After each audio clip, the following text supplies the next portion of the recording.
When you think of the worst season in MLB history, what do you think of? For me, it's Chris Davis's 2018 when he batted under 170 with a negative 3.3 B-WAR and negative 2.5 F-WAR.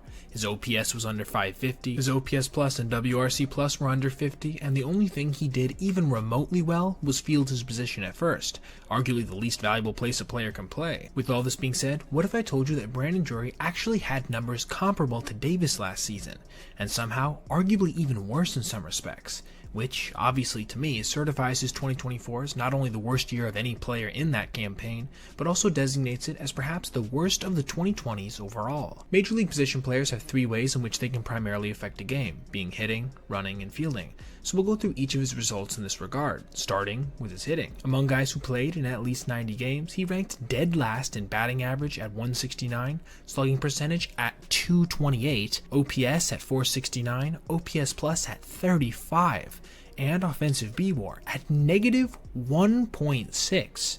But that's just the numbers compiled by Baseball Reference. His Baseball Savant numbers, which are generally considered some of the most advanced in the game, might somehow have been even worse, as despite tallying just 360 plate appearances, he somehow managed to be second worst in all of baseball in batting run value, with his total of negative 30, placing only behind Orlando Arcia, though he faced over 1,000 more pitches than Drury.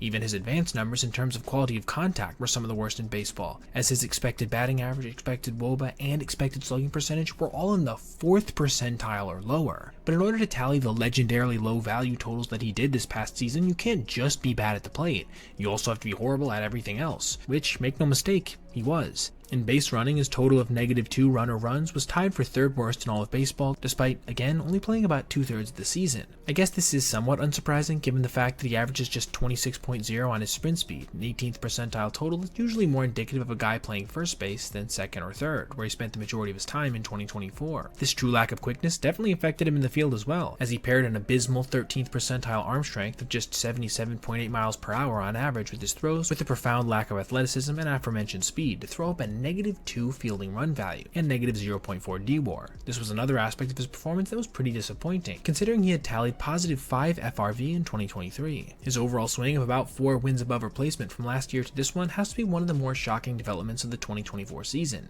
yet you didn't hear almost anybody talking about it. And yes, while Jose Abreu, Martin Maldonado, and Bobby Miller all had worst years on a rate basis, none of them did it over nearly the 100 games that Drury did, easily cementing him, in my opinion, as the worst player of 2024. And again, one of the worst, if not the worst player in the 2020s so far.